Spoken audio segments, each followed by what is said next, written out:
Thanks so much for joining this episode of the Compassionate and Beneficial Living podcast. Please follow, subscribe, share your comments, share with others, and let us know what topics you'd like to hear covered next. In this episode, we dive deep into the underwater world of aquatic animals and the different sustainability problems facing fisheries and aquaculture sectors with Wasseem Emam, the passionate leader of ethical seafood research. In this compelling episode, we explore why our seafood choices matter for ocean health and biodiversity, and the urgent ethical challenges facing both farmed and wild capture seafood operations. Wasseem shares invaluable insights from his years working across the sector as an ecologist and animal welfare researcher, shedding light on innovative solutions and global initiatives aimed at improving the welfare of aquatic life while ensuring sustainable practices for both producers and animals. He outlines tangible steps taken by his team across Africa to drive positive change within both the public and private sectors, and to promote the uptake of responsible production practices. With a keen eye on the future, we delve into the evolving landscape of the seafood sector and discuss the current standards of fish welfare, pinpointing crucial gaps that demand attention. But it's not just about identifying problems. We empower listeners with actionable steps to support ethical seafood choices and contribute to a healthier planet. Join us as we navigate through thought-provoking discussions on how our food choices impact our own health, the health of the animals involved in the food system, and the overall health of our planet. Wasseem leaves us with a powerful question to ponder daily, igniting a collective journey toward a more compassionate world for all living beings. Plus, stick around for an enlightening addendum where Wasseem shares personal anecdotes and insights into his journey founding ethical seafood research. It's a conversation you won't want to miss. Hello, and thanks so much for joining. I'm very excited that Wasseem Emam, Director and Head of Research at Ethical Seafood Research, joins us today. I thank you so much for being here. Myra, thank you so much for having me. It's a pleasure to join you. I'm very excited for our discussion. To kick things off, could you tell us a little bit about the story behind founding Ethical Seafood Research and why you chose to focus on the welfare of aquatic animals within the seafood industry? Yeah, so that's actually a funny one. So I started ESR in a bit of an accidental way, let's say. I was always working on things around sustainability in fisheries, sustainability in aquaculture. That's basically my whole career since university. But then I worked in the European Parliament in Brussels just before COVID. One of my roles in the policy force that were coming in from consultants that were like working on various topics related to, let's say, sustainable fisheries and aquaculture in the European Union. I started thinking, actually, I much prefer to be doing the work that I'm reviewing as opposed to reviewing the work. And I thought, oh, how do I get into that sort of work? And I contacted some of the consultants that were listed in these reports I was reviewing. And they said to me, first of all, you have to register as an entity because people take you a lot more seriously as opposed to just an individual.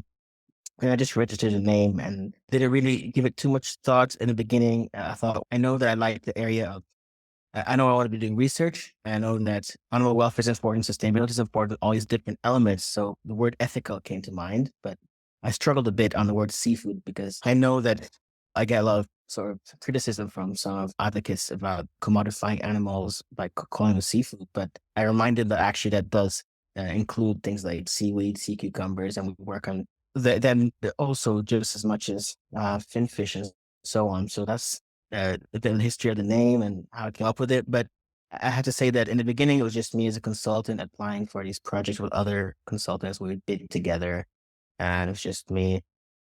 And then I spent some time in Zanzibar earlier last year as part of an effective altruism residency that was like meant to bring the leaders of EA in Africa together to work on projects that were really important priorities for Africa. And it was then that I really started thinking, why don't I actually give more thought to how I grow this organization and what I can do with my expertise and so on? And I met someone there from Kenya who really encouraged me to grow my team. He came on board and he said to me, he was looking for work as he just been made redundant working on hen welfare, and they said, let's do something on fish welfare in Kenya. And I realized actually Africa is one of the places where there's not much going on at all within fish welfare and culture. And I thought, okay, let's focus on there. And things really grew from there. But why did I choose aquatic animals within seafood? So I was already working on, let's say, sustainability. My background is in ecology. I'm an ecologist, an aquatic ecologist, but I never really felt comfortable in the industry. And that's where a lot of people end up. When I learned about animal welfare, it felt like a natural fit for someone who's trying to help animals, but also trying to, say, make the industry mitigate some of the worst impacts of industry. Yeah, that's how I came into it.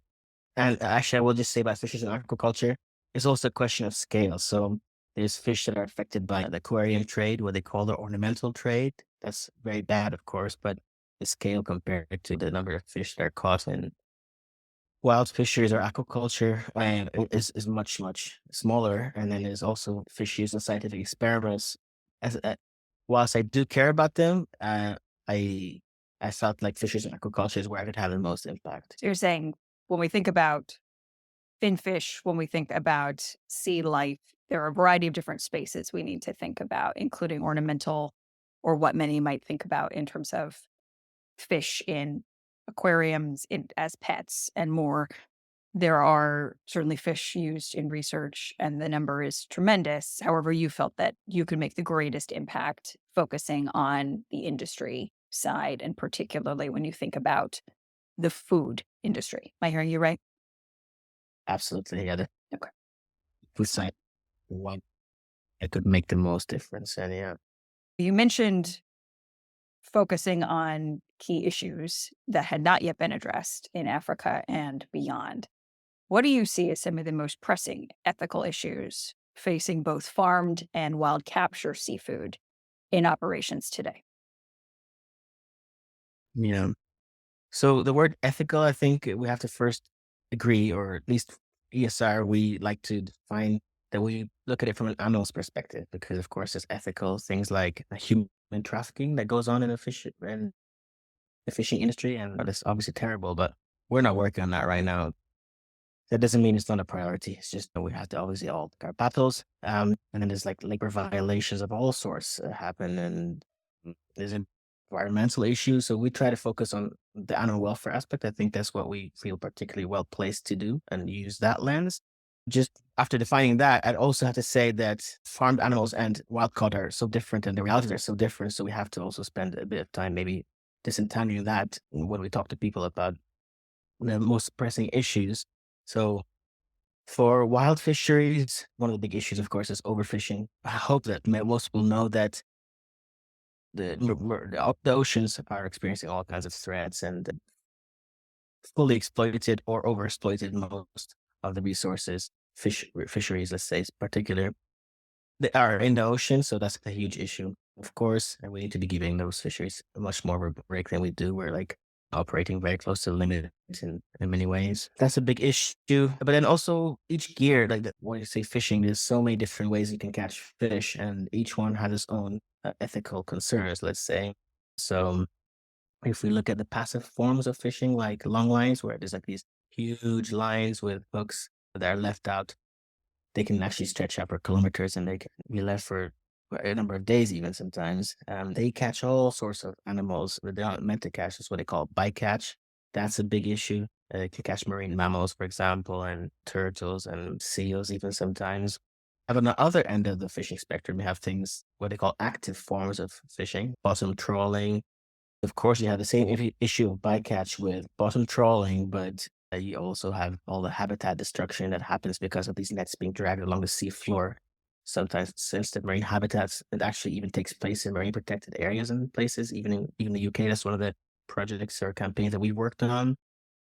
Overfishing, you have bycatch, and then there's things like fishing gear that's used is abandoned and never actually retrieved. It ends up catching more fish. That's a phenomenon they call ghost fishing because it continues to fish. And it's actually quite a large scale problem. That's just maybe two or three of the big ones that I feel strongly about, at least, that I think ethically make the fishing industry complicated. So that just gives you a flavor. But then aquaculture is completely different. And even within aquaculture, we have to differentiate the species, the type of system. Is it marine? Is it freshwater? Everyone has a very, like, each case is very different. So I think most people in places like the US and Europe think of aquaculture as these like big circular cages in the sea, but actually that's a very small proportion of global aquaculture, and most aquaculture is takes place inland in the freshwater systems, and mostly these like what they call earthen ponds, species like common carp and silver carp, catfish, and not always species that are eaten so much in the Western world, but these are the ones that are like the biggest scale farming goes on for those species. And of course, tilapia. So tilapia is one of the species that's close to my heart. I consider myself an expert, let's say, somewhat on tilapia welfare at least, and I feel strongly about how we can improve their lives. But the ethical issues in, let's say, the big one that people think of a lot is salmon, right? So salmon mostly comes from Norway, Chile, Canada, Scotland. But one of the big issues, of course, as these enclosures that they're using are getting bigger and bigger, they're of fish to be kept in the same place, and it attracts many parasites. But the one that's particularly problematic is sea lice. There's sea lice infestations that come to these salmon, and they actually kill a lot of them. They and if they don't kill them, they make them very stressed out, really poor welfare. So one of the solutions that the industry has for that is they use these fish that they call cleaner fish. It's like it's wrasse and lumpfish that they use. They remove the lice from the salmon, but in turn they have a hard time and they struggle and they die, and their welfare is poor in the systems that they're is in the salmon farms. So we've used one animal to solve a problem in another animal's farming, which seems problematic, let's say, from an ethical perspective.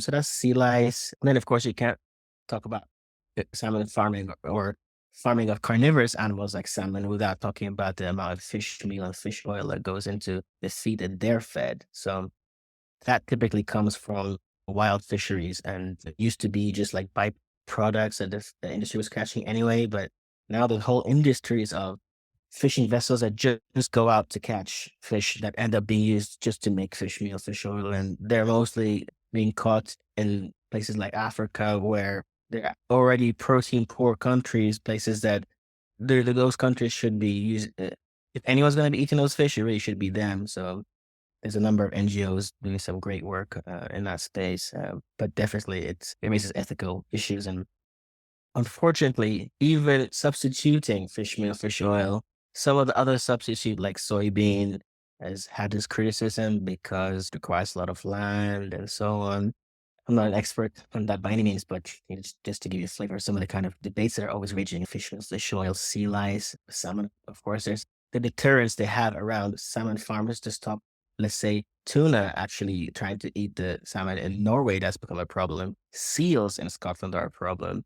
Sometimes it's dolphins, and they end up having to either use acoustic deterrence or some places even shoot the animals, which is another ethical issue. So that's marines. I just focus on salmon because it's one that I think people know that are more familiar with. But if we want to talk more globally of something that affects all types of aquaculture, there's always environmental impact. No farm leaves zero impact. There's always effluent that goes into the surrounding area.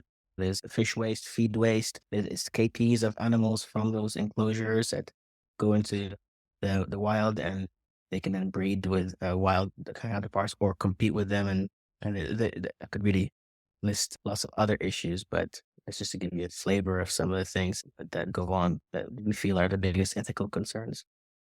And as you mentioned from the beginning, our definition of ethical matters. And you highlighted a number of different ethical issues that involve humans, whether we're thinking about some of the major problems, as you mentioned, related to human rights, human trafficking, as well as questions around who needs and obtains the protein in these conversations. I hear you that for the purpose of our discussion today and for your mission, you're really focused on animals at the core of that ethical conversation, and people are part of it. And when we think about the animals involved, it's not simply exclusive to the finfish or other particular species that we're discussing most directly. And you gave some great examples of how we need to consider other sea life in that conversation, whether we're thinking about predators, others that are affected by bycatch, others that are affected by their environments being damaged. And there's so many layers to what you mentioned, but I want to simply highlight that when we're talking about the choice to eat seafood, right? We may be thinking about factors for that particular dish, that particular order, that particular species. But what I'm hearing from you is it is a far more complex conversation when we're thinking about making sustainable choices, when we're thinking about making ethical choices from a variety of different lenses. And we can't simply think about that one fish or that one meal because we're also thinking about environmental impact, habitat, other species, other humans, and a variety of different considerations that go into that decision. And obviously, the context, if you're talking about someone in North America versus someone in some of the parts of the world that we work in, is with very different considerations, like the options available to them. So Absolutely. that's part of the conversation for us. Yeah. Thank you so much for elaborating on that and helping to provide that context. To your point about your work, let's jump in to that more specifically. Tell us a little bit about how your organization is working to address these challenges. Sure. Obviously, we don't work on all those things that I mentioned because it's just be too much, I think, for any organization. So we tried to find our niche. And I think I mentioned earlier that we thought, okay, Africa seems to be a place where this conversation's not really taking place. And we think there are some win-win solutions. And we know farmers are always looking to improve. And so we talk about extensive versus intensive farming, which is something that was taken from the livestock and land terrestrial farming, but it's still very much a conversation within the fish farming world because many farmers still farm in quite, let's say, basic ways. They not too many inputs and so on. So there's a chance to do things right before things get too crazy. And we have this huge. I don't like to use the word factory farm because it's hard to define that in aquatic systems, but I would say salmon farming is a form of factory farming, and we have a chance to do that better in places that we work. Yeah. Absolutely. So how do we do that? So our two main focuses are research and education.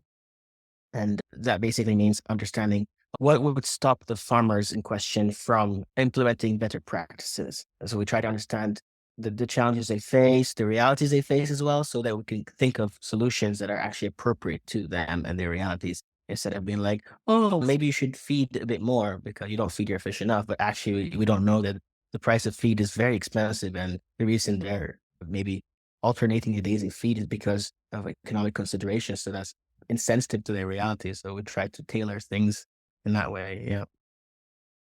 I was intrigued by your use of the phrase global solutions broker on your website. Can you talk a little bit about what does that mean when you talk about your role in these solutions? What do we mean by global solutions broker and how are you facilitating this? Yeah. I think that's what I was touching on in that last part. That so in the 3 or 4 countries that we have active projects right now, we first of all we always start with a baseline survey or stakeholder mapping or some way to figure out to get a lay of the land to see what are the practices, what are the things that people are most concerned about, both from it like all stakeholders, not just the advocates and animals rights groups, but also the farmers and the government and so on. So once we've identified those, we then look, okay, where are the low hanging fruits of things that would be good for animals, would be good for people, and we experiment with different approaches. So I can maybe talk a bit about that. For the feed example that I gave, instead of just saying, oh, you have to feed more, we can also look at what exactly are they feeding? How often are they feeding? Where in the farm are they feeding? Because that has an impact on how well the fish are fed and so on. And simple, we can improve animal welfare and aquaculture actually sometimes through some fairly simple measures. When we talk about global solutions broker, I think we mean we see both how the industry approaches things. I believe that most farmers, and okay, I'm obviously talking about small scale farmers here, but in general, I believe that industry does want to do things better if they can. But of course, they're thinking about their bottom line. That's important.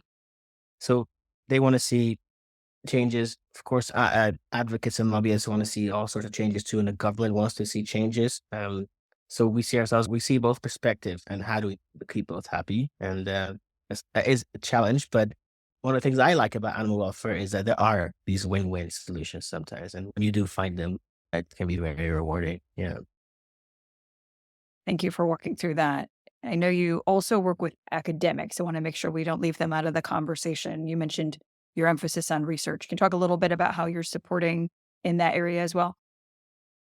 Yes, in most of the places that we're active, one of the first things we do when we do the stakeholder map is we identify who is most likely to understand and be sympathetic to our work, and who is very active, and we partner with them. So in Egypt, for example, we have a university in the heart of the Nile Delta, which is where most of the fish farming happens. We work closely with them, and we both do capacity building for the students, but we also apply for joint projects to add to their research portfolio, let's say. But we also work with other stakeholders too. Regulators, for example, in Zanzibar, we are working with the Ministry of Blue Economy and Fisheries. And that's a new approach for us. But they told us Zanzibar has been a primarily seaweed farming place, but they know that there is already a desire to move towards farming animals to I should say, finfish. And they say they heard about our work and they're like, we want to make sure that we do things in the best way from the beginning. So can you help us? And we said, okay, let's think about how to develop a strategy. And just actually kicked off that project last week to model basically practices from some of the places that are doing it in the best way already. And things like humane slaughter, can we maybe push them towards other places, and environmental enrichment, that would be ideal, of course. And we work with all kinds of stakeholders. Want to circle back on your last point here and delve into this a little bit deeper because I think you're touching on how you are setting a strategy, how you are defining progress or improvement. And we also know that by many standards, fish welfare and fish research are less developed today than they are for other species. When you think about setting those priorities, when you think about defining success, when you really think about what constitutes good welfare for finfish or other sea life, how do you go about addressing this given those gaps that current state is not where it is today compared to other species? Yeah. So that's a really good question, and definitely gets to the heart of one of the issues that I think most people in our world or space grapple with.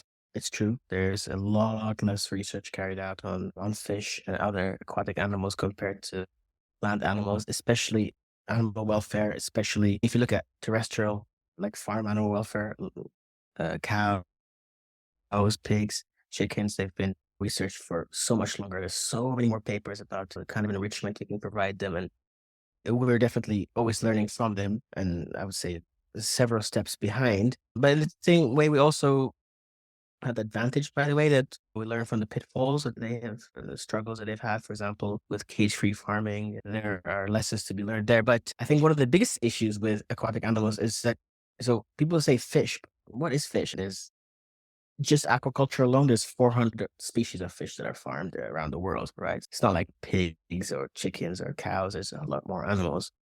Not only are they already behind in terms of research and stuff, but there's also a lot more to learn because each animal is completely different. You can't, what might work for carp might not work for sea bass or sea bream, for example. And it does make things a bit more tricky.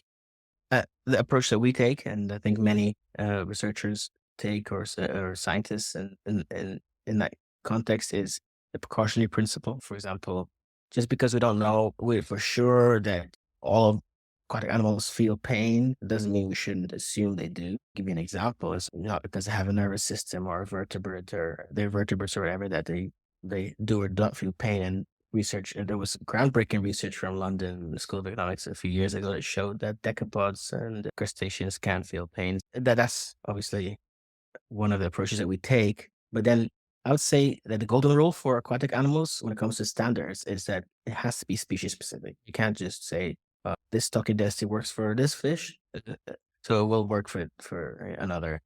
I think it has to be tailored to them. Otherwise, it risks actually sometimes making things worse. So some fish actually like to be stocked at higher densities because otherwise there's aggression between species. And so you asked me about good welfare. What does good welfare look like? Or Essentially, how you're tackling these challenges, how you're defining success. And if I'm hearing you, it is complex and perhaps more complex than it is for many species in the sense that there are over 400 species to consider with aquaculture alone.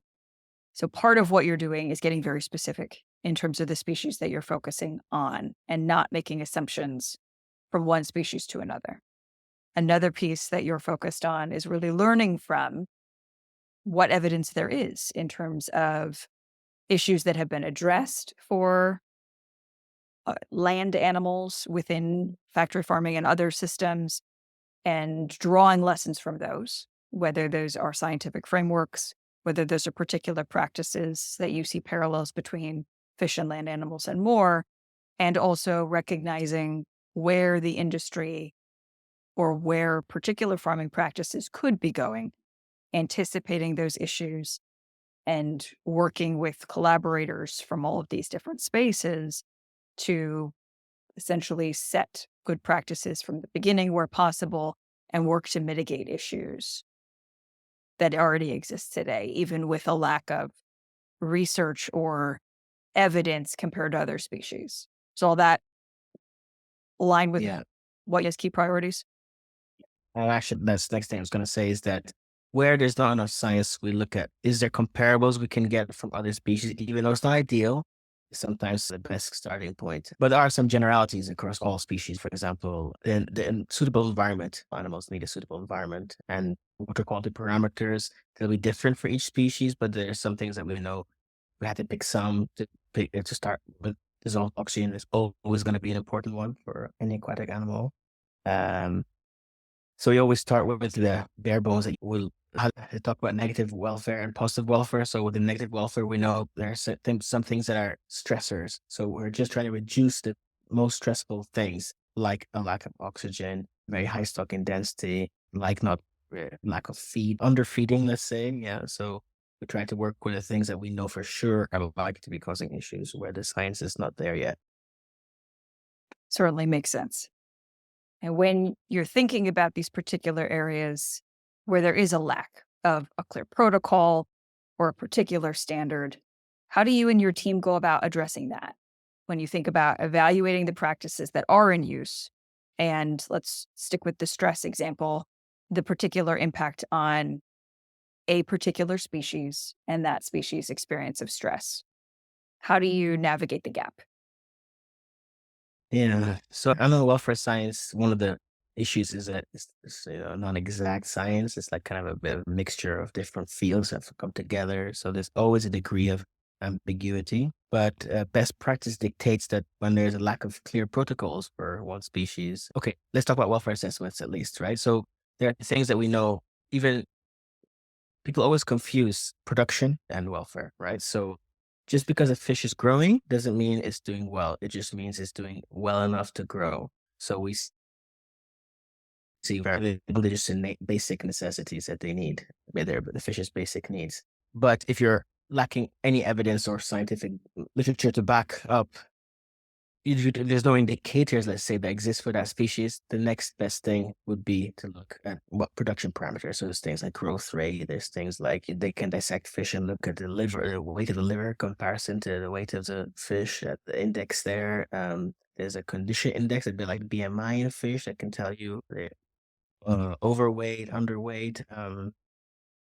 And then there's a feed conversion ratio to see how efficient the farm's production parameters are, like how much feed they're putting in versus the fish's the output they get from the farm. These are all telling you how the farmer is doing, and they're not great for welfare at all, but sometimes they're all we have.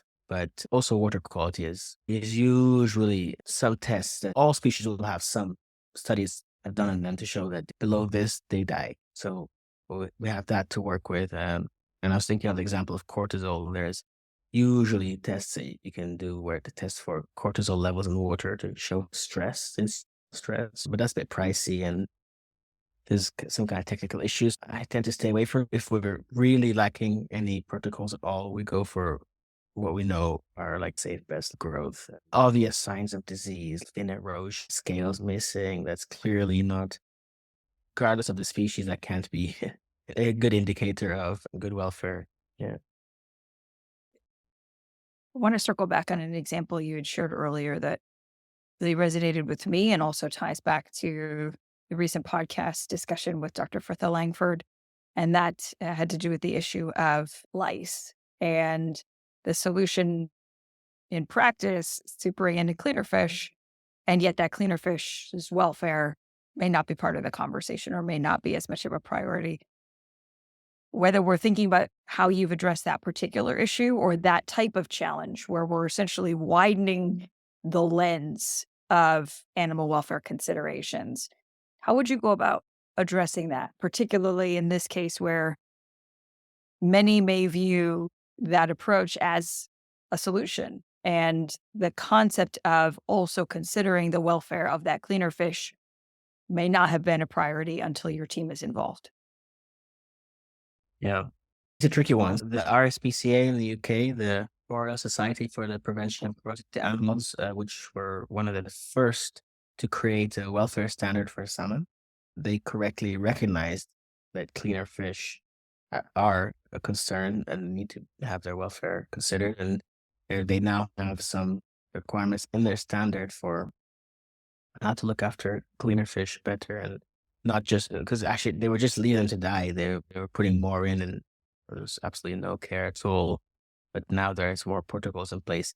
The good thing about RSPCA is that so at least in Scotland, where the scheme is from, or the UK, almost all the farms are certified. So whenever they come up with something, we know that basically the industry is doing it because they all adhere to their standards. They're kind of like setting the minimum bar where government has failed, unfortunately, because government's standards are too low or not ambitious enough, and that's where certifiers come in. So that's an example of, I'm thinking of lumpfish in particular, which are the main ones that are used in Scotland. But actually, when you were saying that, I was thinking of insects. So there's a lot of people in the aquaculture industry think of insects as part of the solution to feed. They're like, oh, can they're used already. Is it called insect meal? I believe the official word is that they make protein out of them and they add them to fish feed. And we don't know anything about insects. We know even less about them and their wealth and their sentience and all that's a murky water to get into to start extending farming to them. That was one thing that came to mind when you said that. And of course, there are farms that farm fish to be used for fish meal, not just wild capture fisheries. I was actually thinking about tuna farming. One of the projects I've worked on and quite close to my heart is bluefin tuna. Or we could talk about all kinds of tuna, but bluefin tuna is particularly fascinating because these are like large animals. They migrate across huge distances in the ocean, and they're called the tigers of the sea because they're apex predators. They're very carnivorous. And they used to be wild caught, and it was mostly a small industry used for the sashimi trade. But as a global appetite for sashimi grade tuna expanded, then the whole industry grew of farming tuna. It used to be just they catch the juveniles from the wild, and then they fatten them or ranch them or put them in ranches. But now they've actually closed the cycle on that, and they can breed juveniles in captivity. However, actually, we haven't talked about this at all, but there's all kinds of ethical issues. Like a number of fish that die in these systems is really high. It's very experimental, and you can only really feed a whole fish. They've tried to create pellets and feed for them, but the solutions so far are not sufficient or good enough, and they rely on whole fish. And actually, there are farms that are supplying them, and there's various examples of that. But yeah, it doesn't feel like we're really solving the problem by creating more problems. And uh,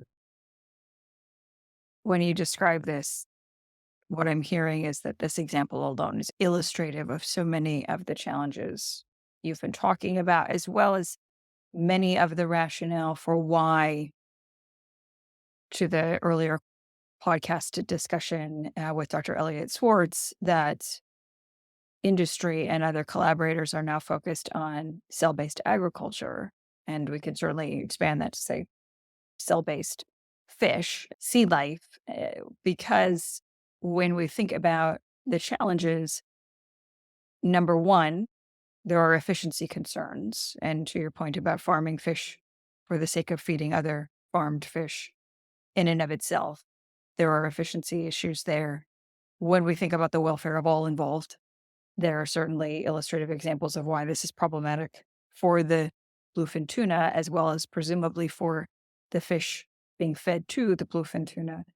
And the alternatives, whether small in number or not, when we think about wild caught, when we think about your point about the evolution of the industry from ranching to farming, all of these are fraught with animal welfare considerations.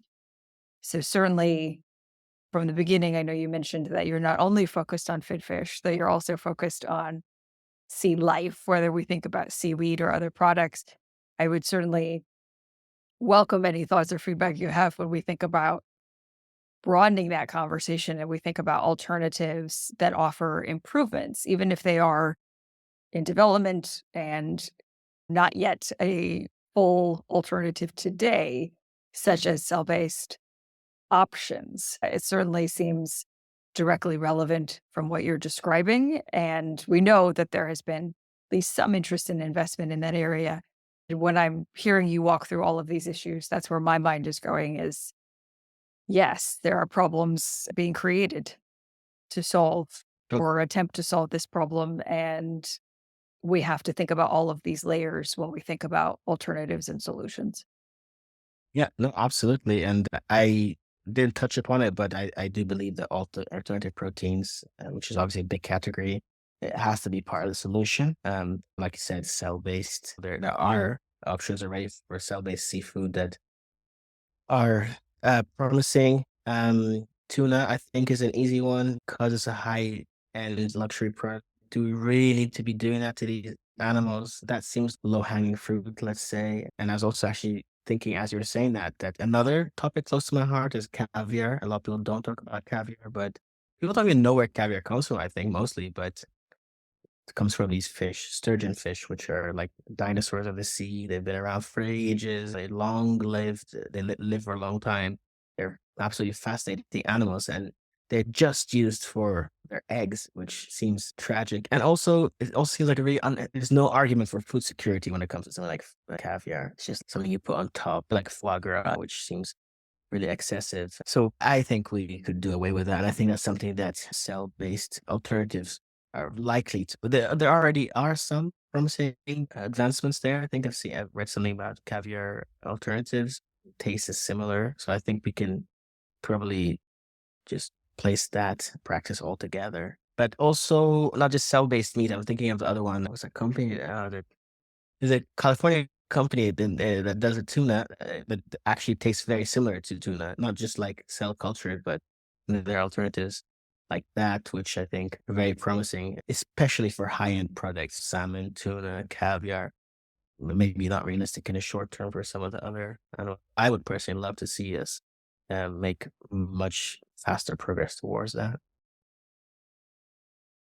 We can make sure that we've got links to any of these products that we want to highlight for listeners included with the podcast. And as a quick summary, I certainly agree when we think about luxury products, when we think about people's willingness to pay for the products you mentioned and more, there are cell based options. There are also some alternatives, whether plant based.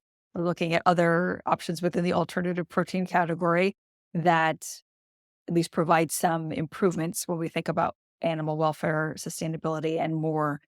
And when we think about innovation and improvement, recognizing there is complexity to your earlier point about all the different species. And as you mentioned from the beginning, there are low hanging fruit. And one way to think about low hanging fruit are these very severe animal welfare challenges, severe problems to sustainability and ocean life.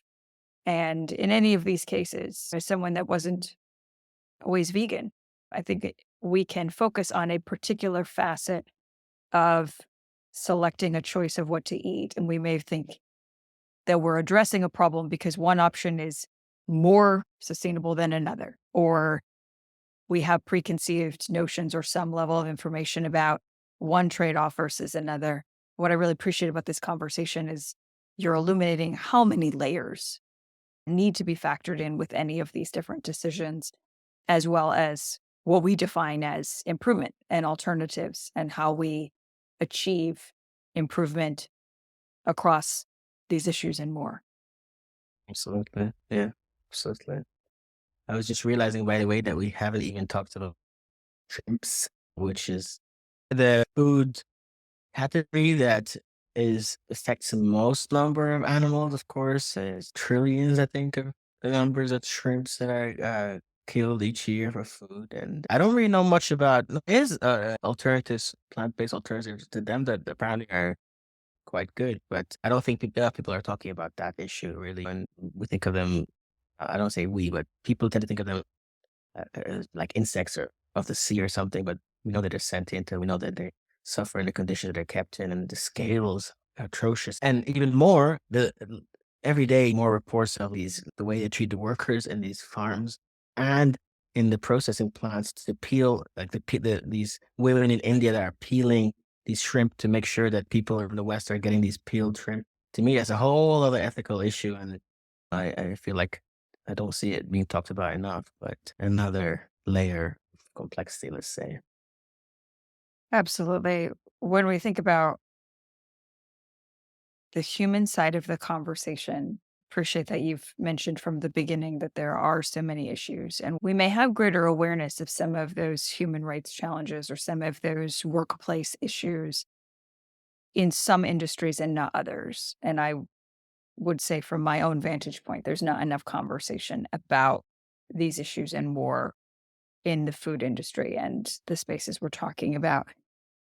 And when we think about the sentient side of the conversation, it applies to insects, it applies to any species. And I really appreciate the point you made earlier. I want to echo it again that my interpretation of your comment extends beyond fish, that we need to assume species are capable of pain. And that even if there is a lack of evidence today that a particular species experiences pain or even experiences pain to the degree other species do, that's not a reason to exclude that species from an animal welfare conversation. There are particular nuances when it comes to prioritization, or when it comes to thinking about the species specific animal welfare lens that we may need to factor in. So, for instance, an example I talk about often is octopus, incredibly brilliant species, which we have benefited from documentaries and other recent research to help elevate, that in many cases is compared to a young child. And that matters when we think about some of the recent advancements as I see them in the US in terms of banning things like octopus farming because of the major challenges that those types of farms would raise, given how brilliant octopus are. That does matter. And two things can be true. We also need to make sure that we are not excluding species from the animal welfare conversation, from animal welfare frameworks, simply because they may not have that level of cognitive ability or there is not that evidence of pain.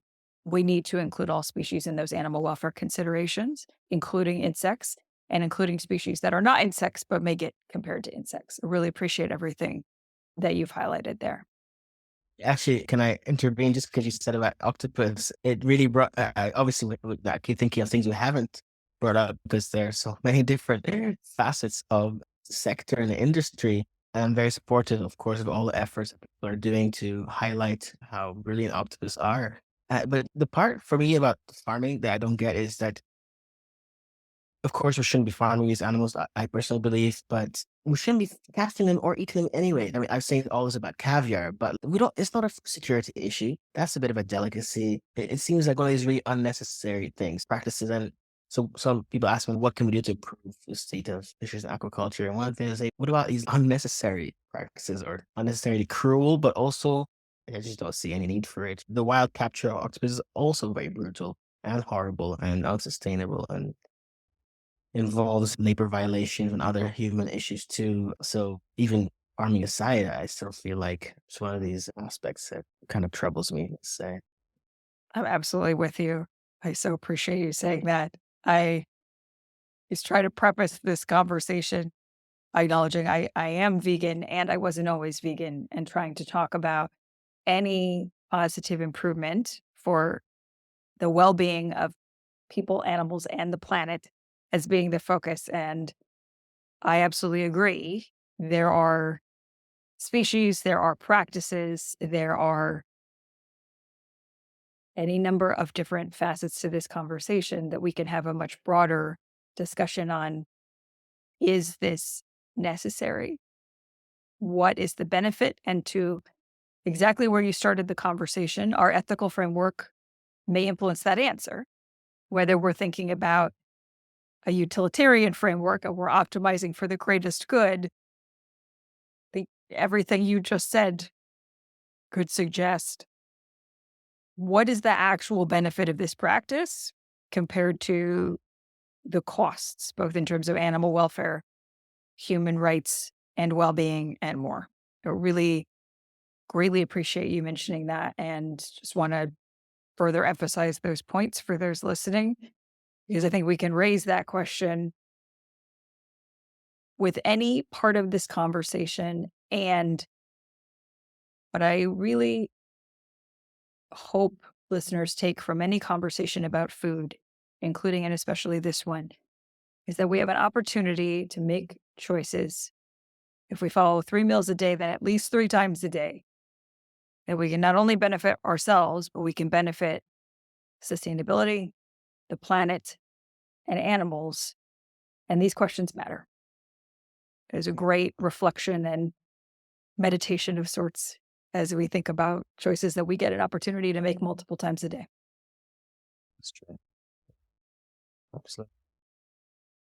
I'd love to delve into a bit more on a positive success story. So you've shared some examples of the kind of work that you do and focusing on unconventional solutions. If you share an example that just resonates with you deeply, that you find a lot of meaning in, yeah, where you were able to achieve some measurable improvement for your collaborators. Yeah, that's a good question. So I sometimes struggle with the word innovation, but sometimes innovation can be simple things. So one of our close collaborators and partners is FAI Farms, which is a UK and US based in their consultancy, but they're for profit, but they work with farmers, both chicken, fish, across multiple species to make improvements. And animal welfare is one of the areas close to their heart. And they developed an app that helps farmers basically assess the welfare of their fish and shrimps and other species too. But the one that I work with them is tilapia in particular. So we're their official implementing partner in Egypt for their tilapia welfare app. And at the beginning, I was a bit skeptical, like, oh, how are farmers going to this? We have some issues with literacy in areas, and now we're asking them to use its technical solutions. But actually, it was received really well by many of the people we worked with, and they've wanted to see more features being added. For example, a feed calculator for some of the more advanced or larger scale farmers that they can use to make sure their feeding practices are right. And they're even telling us, okay, how can you make this an even better tool about introducing a feature that tells us about the price of fish that day, which means that they can economically also a tool as opposed to just seeing it as this is something they need to do for the animals. But we always have to pitch in a way that they see the benefit to them as well. But the app is simple to use. It's so user friendly and it doesn't require internet connection. And it's actually also a very good way for them. One of the things that they frequently farmers complain about is that the fish are dying. We don't know why they're dying. they call a vet or they call a pharmacist to help them. And they never have a record of just how many fish were dying yesterday or what weather conditions were like. Or and the app really encourages them to keep better records of their practices. And what they're finding is that when they uh, have issues, then they can whoever's helping them can go. "Oh, obviously, this happened some weeks ago, and you didn't realize that that's actually what's leading to you having this kind of issue." And we've been really happy with the uptake among farmers of that tool, and we're still early in that project. I can see more and more success coming out of that partnership that we've created and working in other countries as well. We hope to replicate that. Yeah, that's something we're very proud of. A great example, really measurable improvement, as you mentioned, immediately demonstrable impact for people and the economics and the record keeping, as well as being able to use that data to improve the care and well-being of the animals. Yes, actually, I was just thinking because I think earlier you asked me about like how we know that we're successful, and I feel like I never actually answered that. But can I take a minute to answer it? Absolutely. It is hard. It's a really hard question, especially with things like when you're working with fish farmers. I keep going back to fish farmers, even though it's not the only thing we do, but it is a lot of what we do. You'll tell them, okay, try changing this practice, and they'll expect to see immediate improvements. But sometimes it takes months within a production cycle. At the end, that the cycle, they've actually noticed, oh, we've had less mortalities or disease outbreaks than previous cycle, or they start doing things differently, and the next year they see benefits from having treated their land a bit better, let's say, left it to dry for longer so that diseases don't prevail. There's simple practices. So we go by farmer feedback a lot, and we see the more people come to us, we're less having to go to people and more people are coming to us, which means we must be doing something right because farmers are typically not the easiest bunch to work with in that sense. But then for things like policy work, which is what we're doing a bit like I mentioned in Zanzibar this year, that's harder to implement. It'll be interesting to see, do people follow the strategy in 5 years' time when it comes to check-in? Have things gone according to how we imagined, or how do we readjust? So that'll be a new learning experience for us. But at least for the on the ground stuff, we it's a bit of intuition. And also, sorry, now I was going to say we have a team on the ground that visits these farms regularly. So they can see for themselves, they take measurements. Has water quality improved? Are farmers reporting less diseases? And how is overall production? And are people happy? So that's what I would have added earlier. The ongoing relationships, the on the ground work, the quantifiable progress, drawing on these other frameworks where needed. Absolutely makes sense. And it sounds like it's an ever evolving process that as you learn more, you continue expanding that definition. And you're also tailoring that success based on where that particular farm or that particular collaborator is in their process and the specific species that you're focused on. Every country is different. Every even a region is different. In some places, in some countries that we work, they're really advanced in their practices, and other places are less. And the environment that they work in creates different solutions, realities, sorry. For example, Kenya, their soils are actually so porous that they don't retain water very well. So trying to farm fish in a pond in a place like Kenya, you lose a lot of water to the soil in a year and becomes actually, it affects the economic equation, let's say. So they use these liners in their ponds, like these polythene sheets to line the ponds. Which source solves that problem, but then from a animal welfare perspective, actually, one of the nice things about ponds that we always say at tilapia are, if you have to eat one species, tilapia are one of the somehow better. Actually, you've removed this substrate that they have. They love the substrate, so it's a bit of a shame in that sense. But I was just giving you an example of like how every country has different realities. They have predators like birds that eat their fish in places like Kenya as well. We don't have that so much in Egypt because the migratory pathways for birds don't pass over the fish farming area so much. So yeah, it's just about understanding where you're working in the realities and so on. Makes sense. Thank you for walking through that example. Looking ahead, you mentioned earlier that we not only have some level of consumer awareness on the rise and that there's still much to do in terms of knowledge sharing. And we also know we're at least starting to see a demand or interest in ethically sourced food, including seafood. Yeah. How do you see the market evolving? Yeah. So I think it depends which market you're looking at, of course. So one thing that's been very interesting in the again aquaculture sector is that something like electrical stunning of fish, shrimps even seemed unfathomable some years ago. More and more retailers, I'd say, are the ones really driving that change. Are saying, nope, all of the seafood in our supply chain needs to have been electrically stunned, farmed. And we're also seeing a bit of that interest now in wild caught seafood. In Norway, for example, a lot of the fish that they catch, they have these like onboard stunners. They don't do it for animal welfare reasons, particularly, even though that's a side benefit. There is some understanding of that. There's some really exciting projects going on there in that sense, in that space. But consumers are demanding it there from a quality perspective, also ethically. You unpack that real quick just for listeners that may not be as aware when we're talking about stunning. Why does that connect to the conversation on quality? And why does that connect to the conversation on animal welfare? Yeah. So the theory is that, okay, no, maybe backtrack. Okay, let's look at aquaculture first. So normally at the end of the production cycle, the fish are ready to be harvested. I say fish, let's say whatever aquatic animal is being farmed. The time comes, if it's a pond, they're lowering the water level to prepare for that. They stop feeding, and they remove the fish, and usually using nets or pumps or whatever.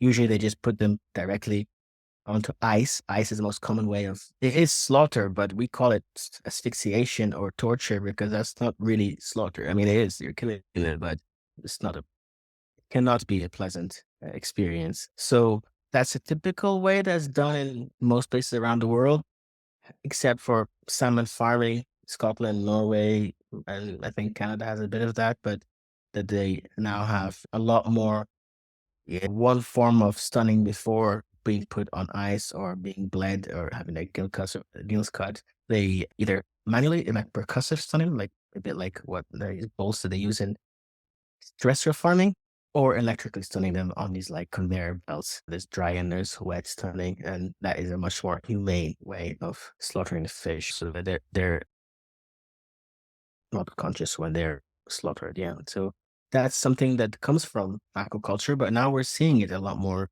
in the conversation is actually extending to wild caught fisheries, which is, I think, very exciting because it seemed some years ago just unfathomable to think that these massive fishing vessels could actually be bringing on board. But because of the quality, oh, sorry. So you asked me about quality, right? In the fish's final moments or in whatever animal is being farmed or captured, the more stressed they are, the more lactate goes into their muscles, and that causes rigidity, and that can affect palatability and flavor. And especially discerning consumers, things like the sashimi market, they really care about the way that the fish are caught for that trade, let's say. So there is a relationship between stress and, or like capture stress, harvest stress, let's say, and fillet quality in case of fish, or I don't even know what the word is for like shrimps and other animals, but there's the relationship. Yeah. Mhm, mhm. So, just as we've talked about these conversations and the level of practice, the animal welfare considerations, as well as awareness on the connection between the quality related factors and the animal welfare factors can differ dramatically between species.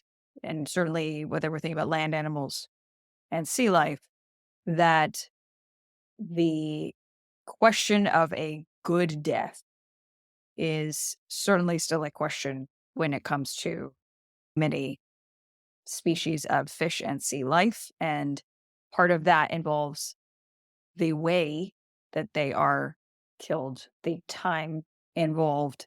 And as you mentioned, simply placing them on ice, which has been standard practice in many spaces for a very long time, we know is not a pleasant experience irrespective of some of the other questions around pain indicators across species, because it's essentially asphyxiation.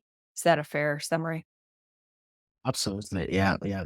And actually, as you were saying that, I was thinking, how come we talk about a good death without even talking about a good life as well? Which is because you're asking me about like consumers demanding and consumer awareness. And I was just telling you one of the things I'm excited about, that something like humane slaughter might be something that we actually see as like standard. I didn't imagine that some years ago. And now it seems like, oh, it might actually happen. It's already happening, let's say.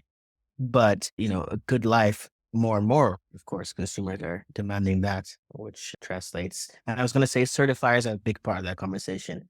We're seeing certifiers constantly up their requirements, and there's things that we had asked them for that we thought are not doable and not like humane slaughter. So they are now a aquaculture stewardship council, which I worked for at some point before starting my own seafood. They were so resistant to bringing in to mandating that any farm they certify has to be slaughtering their fish and or aquatic animals a certain way. And even now they brought that in and they're phasing it in. And that's, I think, really progressive. Yeah. Absolutely. When we think about this discussion from a consumer lens, what steps can consumers take today to support better seafood choices? Whether we're thinking about all the lenses, when we talk about ethical seafood choices, we think about sustainability, we think about animal welfare and more. What can Yeah. consumers do? Well, so that's a very good question as well, and one that we get asked a lot, and one that I think does depend as what options you have, where you are, and yeah, I think it's a bit of a privilege, I think, to have some choices, let's say, that we have to also recognize. But if certified is, I do have some, concerns about certification schemes. So I, don't always say certified is better, but it gives us some indication. They're more likely to be less bad, at least for aquaculture species. Marine Stewardship Council for wild caught fish is generally okay. Avoid some of the worst examples of wild caught fish. But I think some of these seafood guides you get. So in the US, I think it's Seafood Watch that is a big one. But in the UK, it's Marine Conservation Society. They have the Good Fish Guide. That's much more informative. It tells you, like, it's a quick guide. Okay, this species, red means avoid, green means good. That's a quick way to, if you really need to eat seafood or want to eat it. That's one way of having a reference. But personally, I would say if we could all eat much lower trophic aquatic animals, mackerel, for example, mackerel are much more abundant. No one likes, everyone wants to eat the more fancy salmon, tuna, this, but mackerel are actually very healthy compared to some of these others. If you have to eat fish, there's sardines, there's all these what used to be considered poor man's fish, but they're much more sustainable choices. They're much more plentiful. I hate to use the word renewable, but their populations do regenerate much faster. And we would be solving the issue of all these other fish being farmed to eat, like them being used to feed other fish. That would be one way of solving that issue, I would say. And then herbivorous fish are always a better choice. So tilapia, which are actually omnivorous, they can live on a plant only diet, are going to be better than some of these more top level predators. And I guess maybe cell based stuff is too soon, but I'd really like to see more people going for those and plant based alternatives if possible. As you mentioned, Yeah. plant based alternatives exist today. So we'll include some of those links. And yes, continuing to support as best we can advancement of cell based options.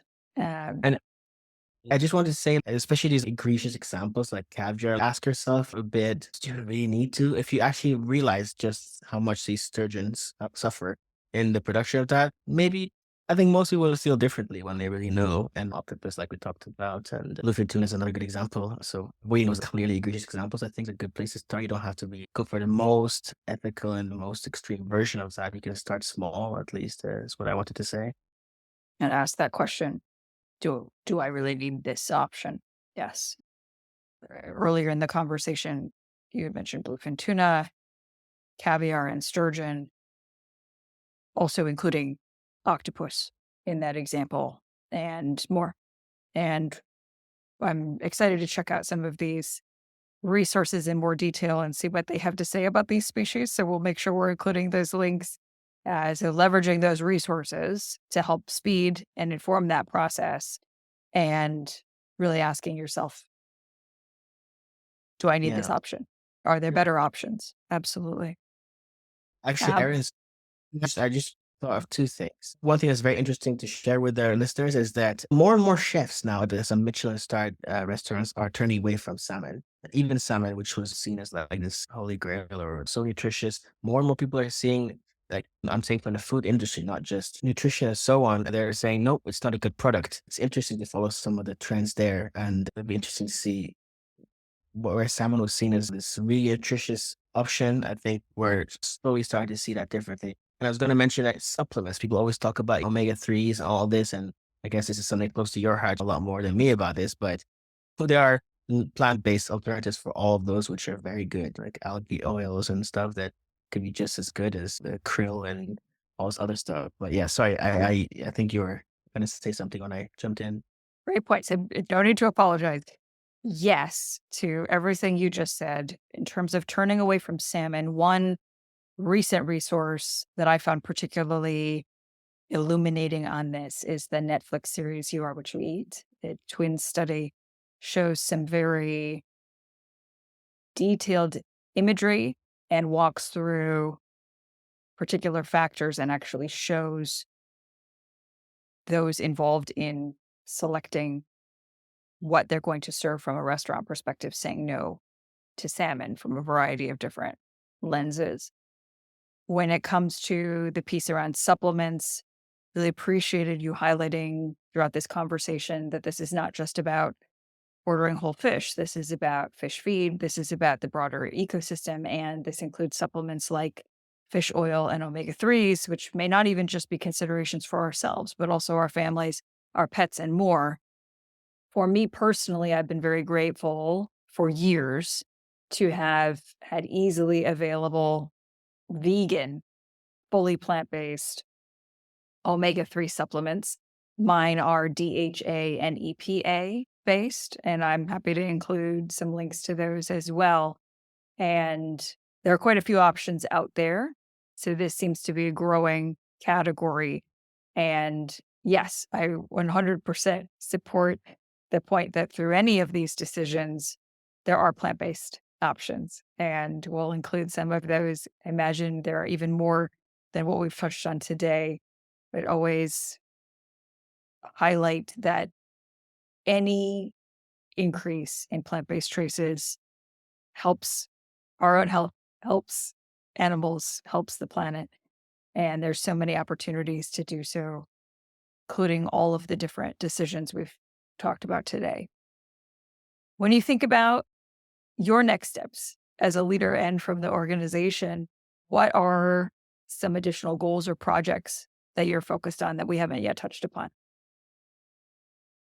Yeah, it's a good one. So I did touch upon a little bit about this humane slaughter and how we can see that coming in. But what I'm excited about with humane slaughter is actually we managed to get funding to try out that, bringing in electrical stunning to Egypt for a starter. Within Africa, it's the first place it's ever been done within a continent. And I'm a bit terrified just about all the potential things that can go wrong, but our funder has been quite generous in allowing us to try. If we fail, we fail, but that has the potential to be very impactful. I think we're working with some really good people on the ground who the industry will take seriously, and we have thought of a good mechanism for multiple farmers to use the same machine when they come to catch their when it come market time comes to market their fish. And if we can get that scheme off the ground, I think that'll be really exciting and it's something we can roll out to other places. And I think the thing about humane slaughter is, or electrical stunning, is that it's a bit of a low hanging fruit that we know that we can improve that part. If nothing else during their lives, at least we can give them a good death. And that's why I think, I feel a bit less ambivalent about it and more certain that this is a good thing. And we're trialing a certification scheme for smaller scale producers. Normally, these schemes are for large farms that get the labels that can afford the labels, but we're trying something smaller within locally that they all join together, and there's a operative type system which pushes them and motivates them, encourages them to better practices, let's say higher welfare practices, better environmental practices, and so on. And that's something we haven't tried before, but we're working with consultants who have had really good success elsewhere, and we think that that might be the right time for places like North Africa and Sub-Saharan Africa. So we're very excited about those two possibilities this year. It actually broke up just a bit. Just want to make sure I'm highlighting your key points. So, Um, cooperative system that brings everyone together. So, you're helping to bring them in a community and supporting one another and collaborating and addressing some of those lacks of certification that you mentioned earlier. because normally it's unaffordable for smaller scale. The thing is, the majority of farmers are small scale, but they're the ones that are forgotten about. So the certifiers that usually go for the big players, but actually, we need something for the smaller scale. So we're thinking one of these cooperatives something run by cooperatives. So it's by them for them, but we help them design it. Yeah. Hopefully that came through that time. Absolutely. And if I'm hearing your key points to the earlier example, rolling out electrostudying has its technical facets, has operational challenges, and given the current state of lack of electrostunning, it's absolutely imperative to move forward despite these potential challenges because you see very little risk from improving animal welfare for the species involved. And it's worth those trade offs in terms of bringing this at scale and navigating the complexities of the process. If you do it right, there's very little risk of making things worse as opposed to some of the other practices, which actually sometimes can backfire. Yeah, that's what I meant. Yeah. Makes sense. How can listeners and potential collaborators and stakeholders learn more, contribute to, or support these efforts? Yeah. Our a nonprofit, and so the work we do on the ground, especially in Kenya and soon Egypt will be a nonprofit as well. So we're always obviously open to any donations that people feel like they want to contribute. We're always appreciative of that. But aside from that, of course, we love to bang on about like the message of aquatic animal sentience and raise awareness about that so people can inform themselves. That's a big part of our work, that we've succeeded in our work and our mission. And on that note, I wanted to share with your listeners about an exciting initiative we're working on this year. It's a bit different to everything else we've been doing. We have an activity book on aquatic animal welfare coming out. This almost will be released next month, actually, so I can pass the link as well to be included. That is for all ages, really, but takes you through some of the challenges that aquatic animals face in the wild, in fish, in aquaculture settings. What about shrimps? What about octopus? What about marine mammals? And each one is like fun games, quizzes, Sudoku, some crosswords, some like coloring activities and stuff, which I'm really excited about. I think it's something different. And we had the opportunity to work with some great illustrators. So we're really, really excited to see how that's received in the coming months. So Then if, definitely, there's a shameless self plug there. I definitely want to get that out there. Great for listeners any age. And when it comes to other ways to stay in touch with your organization, you are on social media. How can people follow you, engage with you, get in touch if they want to learn more? So we're on all platforms except TikTok for now. I think LinkedIn is our main one. That's just where our audience seems to mostly be. We're very responsive on LinkedIn and we appreciate any reshares of our content and interactions. And we try to post relevant stuff, educational material, but not just promoting our own activities and so on. And we're also on Twitter or X and Facebook. Do you want the links or do you usually just put them in? We'll include those all. Yes, just want to make sure that your preferences are highlighted for those that want to get in touch. And also, we're always interested in collaborations, and we have on our website like a link that says if you're interested to work with us, reach out. And even though we don't have open opportunities right now, we always keep people's CVs on file. And when things come up, we're interested, or volunteers and so on. There's no shortage of a need for good people, let's say, and who are passionate about the mission. Yeah. Fantastic. while there are not open positions today, you're always looking for those to follow, to learn more, to engage with your content, to reach out if interested in volunteering, and essentially to keep learning and sharing this message and putting these questions into practice for themselves. Exactly, exactly. Yeah, that's it. Yeah. Excellent. Thank you so much, Missy. This has been an insightful, inspiring conversation, and I'm excited to see the responses. So, for those listening, please feel free to reach out and share your thoughts and comments. We'd love to hear from you. And Wasim, thank you so much for your time today. Likewise, thank you. It's been a real pleasure to discuss some of the issues that we're most passionate about. So thank you for giving us the opportunity, and we look forward to seeing how everyone reacts. I do too. And thank you so much for being here. Really appreciate all of your thoughts and insights.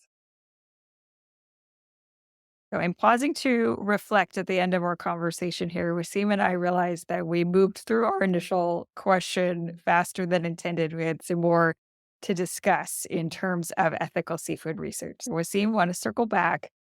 When you think about the story of why you chose to found ethical seafood research and why you chose to focus on the welfare of aquatic animals within the seafood industry, tell us a little bit about your motivations and how you navigated this path.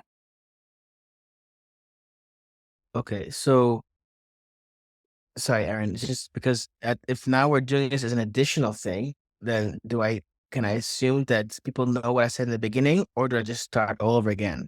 Yeah, we're just filling in the gaps. Okay.